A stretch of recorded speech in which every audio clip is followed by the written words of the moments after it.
Alright, and guys, here we go. It's Digwell's "Oh my word, I have to leave the Shire to go to London" video. And I tell you what a great day it was. The event was, I wouldn't say packed out, but it was fully subscribed early on. And once again, it was blooming cold in the morning, 2 degrees Celsius, stood on Stonehouse Station, waiting for the 5:22 to Swindon, and then onto the big train to London Paddington. I want to tell you in advance that this video is about the event and the exhibitors and their products. It's not about me hugging people and look at me, oh my word, I am so fantastic. Anyway, got to London, got on the Underground. I'll tell you what, if you've never been on the Elizabeth line, you've got to go on the Elizabeth line. It's like being on an aeroplane. It's absolutely fantastic. So it was Elizabeth line from Paddington to Liverpool Street, a little bit of a walk to Moorgate, up the escalator, and try not to get too dizzy, onto a normal tube train from Moorgate to the Angel, and off to breakfast. Always willing to try something different, me, so I went to a Casa Fabrizi. Apart from anything else, it was the only cafe on Chapel Market that was open at 7 o'clock in the morning. Richard from the Veg Growers podcast and Lee, the children's gardening coach, were already nestled in there eating their breakfast, so I joined them and I plumped for an American breakfast. I thought, if I have a full English, I'll get beans, tomatoes and runny egg all down my shirt. Not a good start to the day. And thank you for the breakfast, Lee. A couple of cups of black coffee later to wake myself up. A short walk through Angel Central, and there we are, the Business Design Centre. Joined the queue, registered, got my name tag, and popped up to the first floor to get the lay of the land.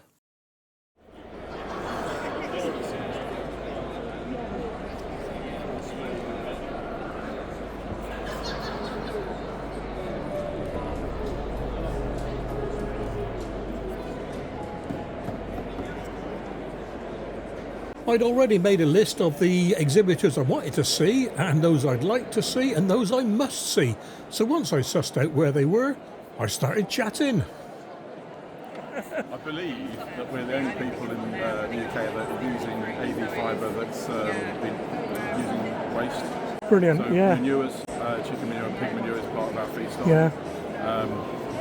It's my big, like I said, just so it's the irregularity of the green waste compost that have put a lot of people off. Yeah, I know, we're scared of that, and we could get that, but that's the thing, we can control everything that we put into that. Yeah. So that means we have to pasteurise the fibre, and that takes a long process, quite expensive, but I'm a big believer that manure brings something to the party.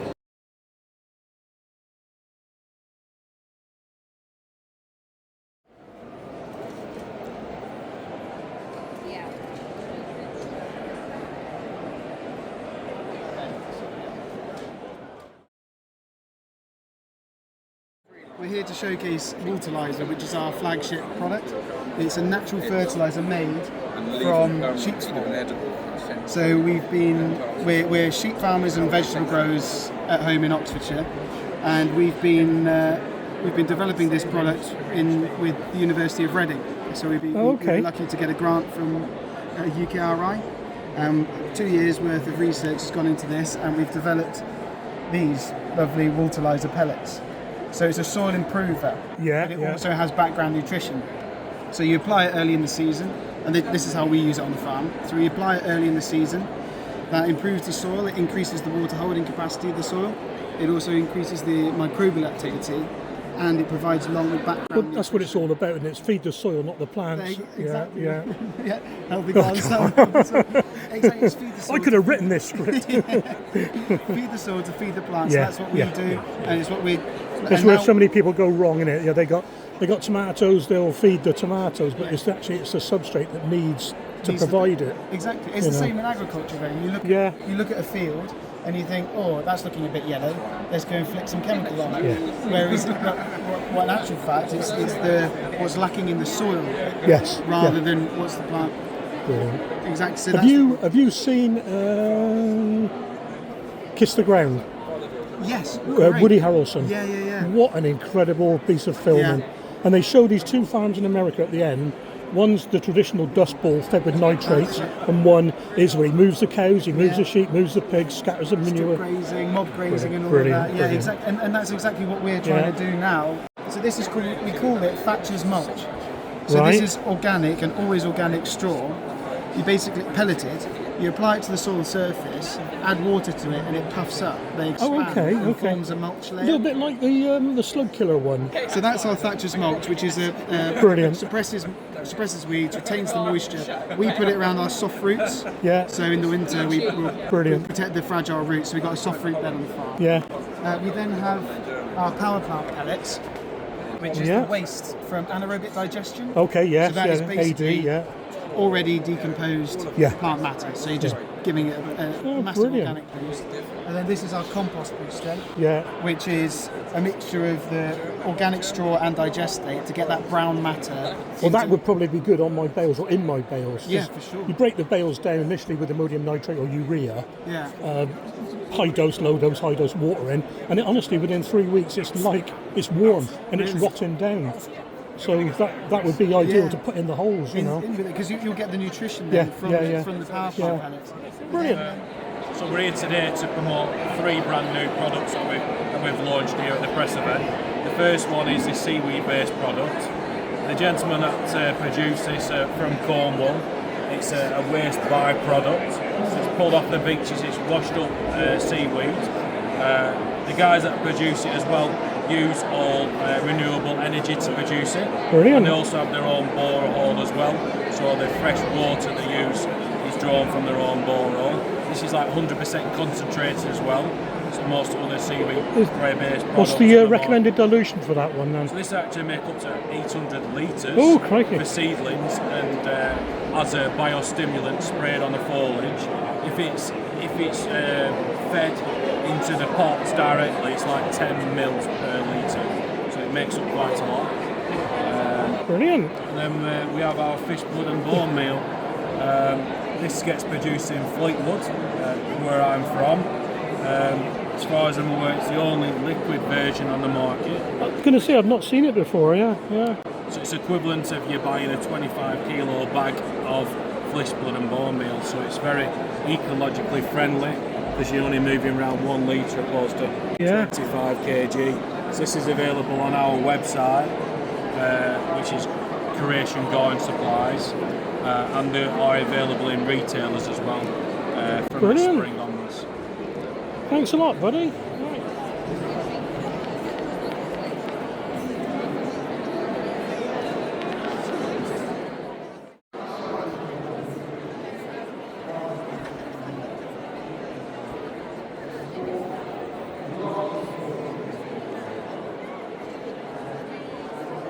And as I said, it's great to meet people I've met before who remembered me, and some new acquaintances as well. Fantastic. And it was so refreshing to see people on the stands enjoying talking about their products. And speaking of which, British Garden Centres, I felt sorry for them. I complained about their spiral Cumberland sausages. They assured me they were being changed, and they might be changed by today. That is Friday the 20th of February. I took my gremlins, the grandkids, for breakfast this morning, and they had gone. It was normal sausages on the menu. Fantastic, guys. And of course, besides me, there were 1 or 2 other celebrity gardeners there as well. Brilliant. My name's Simon from Empathy by Plantworks, and we produce root-grown mycorrhizal fungi and biofertilisers for a variety of plants, including vegetables, ornamentals, particularly good for roses as well. Brilliant. We also produce wildflower seed and lawn care products. We're really pleased to be here at the Garden Press event, and hopefully we'll meet lots of friendly influencers. Do you have you developed a mycorrhizal type thing for brassicas yet? No, because we don't believe brassicas are mycorrhizal. I have been chatting with somebody that's quite close by actually that maybe believes they could be. Yeah. But all our research suggests that brassicas are non-mycorrhizal, so you won't get any benefit from That's it, and some say it even counteracts or it delays the brassicas. I don't think it would delay them. No, because I don't believe so. We've had no research to suggest that it would do that. However, but half a minute. Yeah. When a plant wants to connect to a mycorrhizal fungi, they will actually invest energy in taking in the mycorrhiza. Right, So sometimes you can see a plant like a seedling. We sometimes do a seedling test. Yeah. Where 2 seedlings or seeds are planted, they start to grow. Those that are becoming colonised grow slower than To those start that are off not with, colonised, yeah. and then they start to get bigger. Oh, yeah, watch out for the that. plant Then. invests in the mycorrhiza, its own energy, to become colonised. I mean, it's only the last 20 or 30 years it's all the magic's becoming apparent, isn't it, really? Yeah. You know, the trees talking to each other and whatever, you know. That's right, mycorrhizal network, they call it the wood wide web. Yeah, that's right, I mean, that's... Well, it's interesting because you just mentioned Charles Dowding and his no dig. His farming, it's minimum tilled. Yeah. So now we look out across I live the in a countryside. part of Gloucestershire, and I don't know a farmer now that ploughs. Exactly. You know, I think the only one they do deep ploughing is corn. I think they do deep ploughing for corn, and that's it. I think that's right. And I think also it's really important. No ploughing means no carbon emissions. Yeah. One of the key functions of mycorrhizal fungi is locking up carbon. Yeah. It's another interesting fact that you could go and look at. Yeah, that's right. Brilliant. Well, thanks ever so much for that. Brilliant. Right, so I'm Steve from the Mad Company. There you This is Mad Soldier Flies. This comes from the black soldier fly, as opposed to a mealworm. Okay, yeah. Black soldier fly, you've got more chitin, therefore you've got more biostimulant. So when chitin comes in contact with a root, tree root, it triggers a response to the plant, thinking it's under attack by an insect. Yeah. So it grows roots thicker and bigger, quicker, and increases cell wall thickness, which translates to more buds, more budding points, bigger buds, brighter flowers, and shinier fruit and leaves. The will to survive sort of thing. Yeah, it stops stress. Yeah. So when you're hardening a plant off, you often think of cold. Yeah. But there's mechanical damage to think about, which is the wind moving the plant and damage on the leaves, and insects. So if you can thicken up the leaves and give them a glossiness, that's going to help when you're brilliant. That's fantastic. And that's the critters in there. And that's the black soldier flies. And this is we get single source feed for the black soldier flies. So we don't use general waste, food waste. It all comes from the brewery. So we know when we use brewery waste, we know what the NPK is going to be every time. It's continuity. That's brilliant. That's why Mad Soldier Flies is superior to all other flies. Brilliant, Steve. Thanks for that. Hi, I'm Steve from the Mad Company, Mad to Make a Difference, and I'm here to tell you about Mad Soldier Flies, our organic fertiliser with built-in pest and disease resistance. Mad Soldier Flies provides balanced nutrition and micronutrients essential for a successful growth. Mad Frass is easy to apply. Mix in with your growing media, or make a Frass tea, or you can top dress with the added benefit of being a slug and snail repellent. All Mad products are designed for use with peat-free compost, but work just as well with all growing medias. They're certified organic, child, pet, pollinator and hedgehog friendly. Mad to make a difference. Easier success, water and feed less. Well, that was it for me, guys. I said my farewells to a few of the stands. Forgot to mention I met Nigel, Muddy Boots there. Always great to see Nigel. About 2:30 I nipped out, got back to Liverpool Street where I was going to meet my daughter, and I thought, why not pop into the Railway Tavern? My old stomping ground, this area. So many decent boozers from when I was based in Chatham back in the early 80s. I had a couple of refreshers because I was quite dehydrated by then, and then we moved on to 22 Bishopsgate, Gordon Ramsay's Lucky Cat restaurant on the 60th floor. Oh my word, what a view and what a culinary experience. I've just watched the Netflix series Being Gordon Ramsay. No matter what you think about Gordon Ramsay, watch the series, it is an eye-opener. I won't spoil it for you, but there's interesting facts about these little cats and these cocktail stick holders. We plumped for the express lunch menu. Very, very nice. And we had the Tocci and the Mori. And the desserts, oh my word, my mouth melted. Those of you that watch my food videos will know I go, ooh, double diggy thumbs up, fantastic, wow, brilliant, you got to make this. But believe me, even the starters of the endamine beans, I was knocked for 6. They were out of this world. These are the 2 main dishes. Oh my word, again. both of us loved every single portion of both dishes. And the desserts, the moochie and the truffles, oh God, out of this world.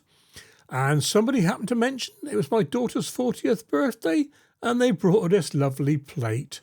And the price? Well, £35 per person. And I tell you what, I've had bigger meals that tasted worse for more. Fantastic. If you ever get to be in the area mid-afternoon, book yourselves a place. What a fantastic venue. Well, that's it, guys. That's my take on the Garden Press event for 2026.